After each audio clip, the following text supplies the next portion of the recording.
Hey guys, what's going on? My name is Andrew with the Yu-Gi-Oh! At UCI channel, and I just wanted to bring a profile of a deck I've been playing. It's Normal Frog Toad Turbo. Sorry, I can't speak today. And it's been a lot of fun. It's been doing relatively well in testing and at locals, and usually I play combo decks, but this has been a change of pace for me, and it's been pretty fun. And let's get into it. So start off with 3 copies of Swap Frog, obvious, 3 copies of Dupe Frog, and the 2 Ronin Totem. I think everybody kind of plays these ratios, and if you open up Swap Frog, you're doing, and any other monster you can discard, a water monster, then that's pretty good. Pretty solid, honestly. This is just the standard Frog engine. Now we get into the normal engine. I play 3 Rescue Rabbit, and 3 Psychic Kaba, 3 Slime Toad. So these are your vanillas, and a lot of people tell me that they're garnets, and when I first started kind of making this deck, on paper it looks like this is a ton of garnets, but in reality these 6 cards right here, they really can kind of help you out. So what you can do, like I said, if you have Toad, if you have Swap Frog and one of these, and that equals a Toad first turn. And this is really good because Toad, I don't know why a lot of people get surprised when I do this.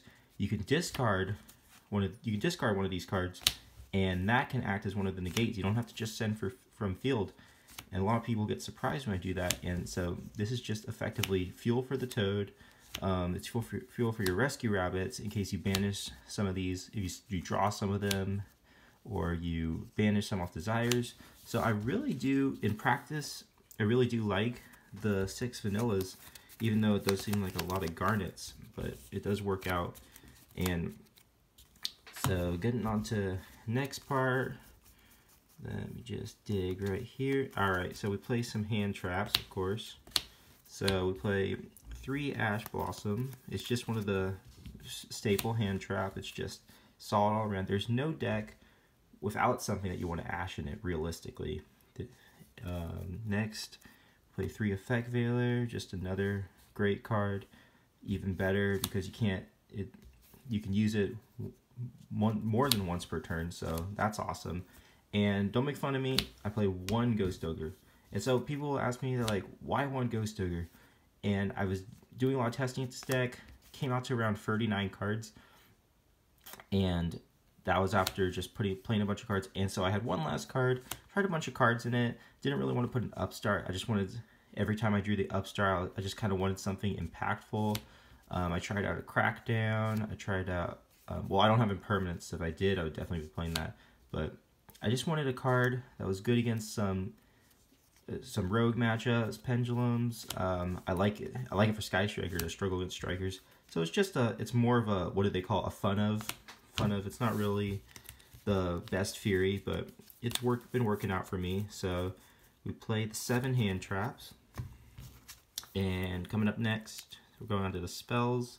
We got 3 Called by the Grave. Just a great card, this format. Love it because you can push your plays going through to fight for the Ash, fight for the Veiler. Also, you just set it on your turn just as a trap, basically. And also, if you get red rebooted, this is still like a defensive set that you have. People, once they red reboot, their guard kind of goes down, and I don't really think you got anything. And you're like, well, actually, I do. Got the Called, man. Alright, and so next up, you got Unexpected Die. Now, this is another great thing for the vanillas. Just special summon one level 4 lower normal monster from the deck. Pretty great. You know, if people ash this, I'm usually extremely happy because you'll have it's usually just ash bait. You have something else like your Swap Frog in hand, or maybe you have a Desires.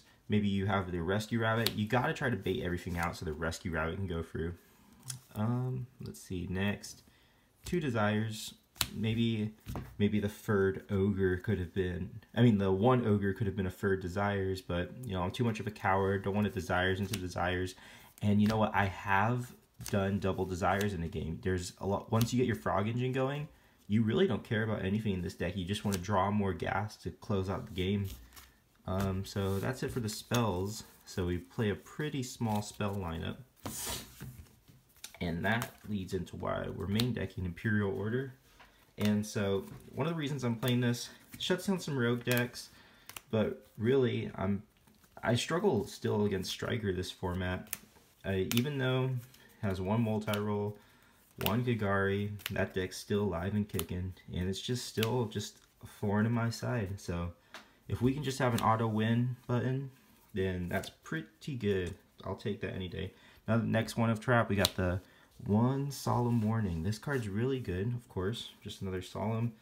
And so next in the Solemn lineup, got the 3 strikes and the creme de la creme, the best thing, 3 Judgment. So you got to be very wary this format of the 3 Judgment. Before, there would be some people playing stuff like Dark Bribe, maybe like Wiretap.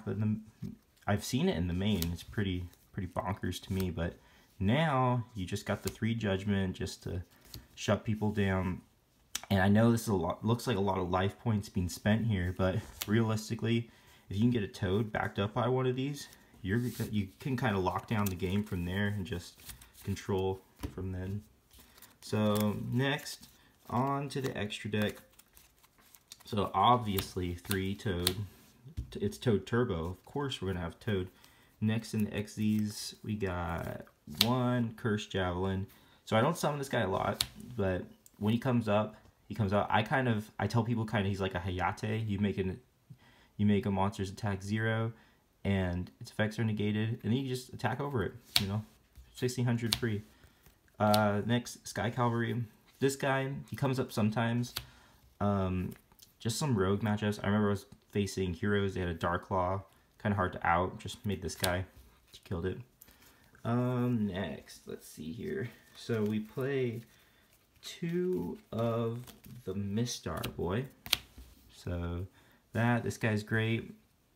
Back in the day, you used to be able to do the way to Toad OTK was 2 Mistar Boy Toad, but now we have better methods, and we'll get into that in a second. So now we play the Nightmare package: Phoenix, Cerberus, Mermaid, and Unicorn.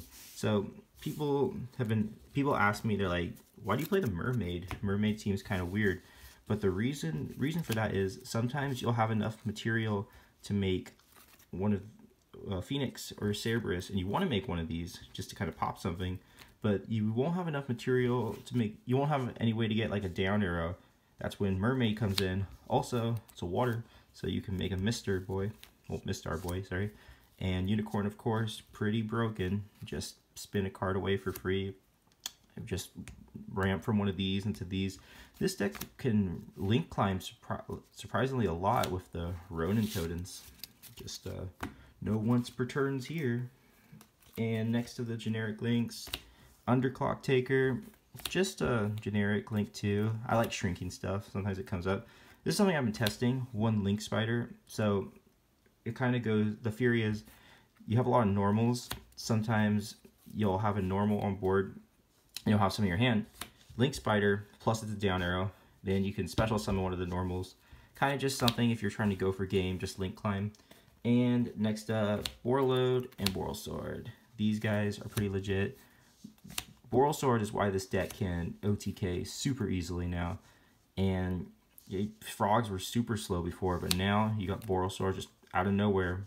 Game. Borreload, great for just rogue matchups, I guess. Great for Thunder Dragons, which most certainly isn't a rogue matchup. And yeah, well, that is the deck. 40 cards, and it's been doing pretty well for me. Been having a lot of fun with it, and yeah, thanks for watching, guys. Make sure to subscribe, and looking forward to seeing you all later. Bye bye.